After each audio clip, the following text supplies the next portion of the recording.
Bamidbar, chapter 10. Adonai said to Moshe, "Make 2 trumpets, make them of hammered silver. Use them for summoning the community and for sounding the call to break camp and move on. When they are sounded, the entire community is to assemble before you at the entrance to the tent of meeting.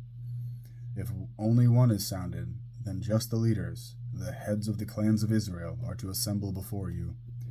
When you sound an alarm, the camps to the east will commence traveling. When you sound a second alarm, the camps to the south will set out. They will sound alarms to announce when to travel. However, when the community is to be assembled, you are to sound, but don't sound an alarm. It will be the sons of Aaron, the Kohanim, who are to sound the trumpets. This will be a permanent regulation for you through all your generations. When you go to war in your land against an adversary who is oppressing you, you are to sound an alarm with the trumpets. Then you will be remembered before Adonai, your God, and you will be saved from your enemies. Also, on your days of rejoicing, at your designated times, and on Rosh Chodesh, you are to sound the trumpets over your burnt offerings, and over the sacrifices of your peace offerings. These will be your reminder before your God. I am Adonai, your God. On the 20th day of the 2nd month of the 2nd year, the cloud was taken up from over the tabernacle of the testimony, and the people of Israel moved out in stages from the Sinai desert. The cloud stopped in the Paran desert. So they set out on their first journey, in keeping with Adonai's order through Moshe. In the lead was the banner of the camp of the descendants of Yehuda, whose companies moved forward. Over his company was Nachsan, the son of Amminadab. Over the company of the tribe of the descendants of Issachar was Nethanel, the son of Zuar. Over the company of the descendants of Zebulun was Eliav, the son of Helon. Then the tabernacle was taken down, and the descendants of Gershon and the descendants of Merari set out, carrying the tabernacle.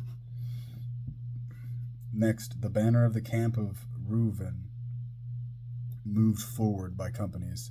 Over his company was Elitzer, the son of Shadur. Over the company of the tribe of the descendants of Shimon was Shalumiel, the son of Zurashadai. Over the company of the descendants of Gad was Eliasaph, the son of Deuel. Then the descendants of Kahat set out, carrying the sanctuary, so that at the next camp the tabernacle could be set up before they arrived. The banner of the camp of the descendants of Ephraim moved forward by companies. Over his company was Elishama, the son of Ammihud. Over the company of the tribe of the descendants of Manasseh was Gamliel, the son of Pedatzer. Over the company of the descendants of Benjamin was Avidan, the son of Gidoni. The banner of the camp of the descendants of Dan, forming the rear guard for all the camps, moved forward by companies. Over his company was Achiezer, the son of Ammishaddai.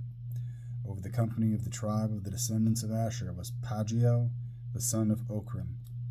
Over the company of the descendants of Naphtali was Achara, the son of Anan. This is how the people of Israel traveled by companies. Thus they moved forward.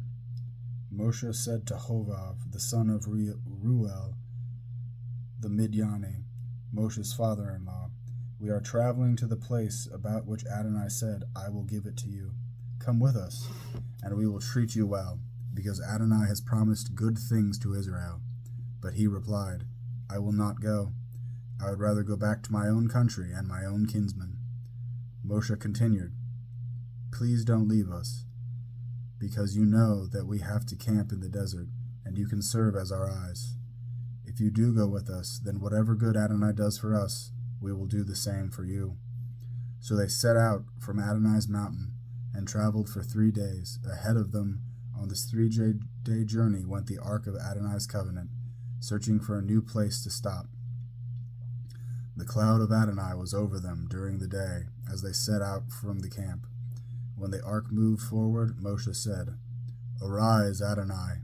May your enemies be scattered. Let those who hate you flee before you." When it stopped, he said, "Return, Adonai, of the many, many thousands of Israel."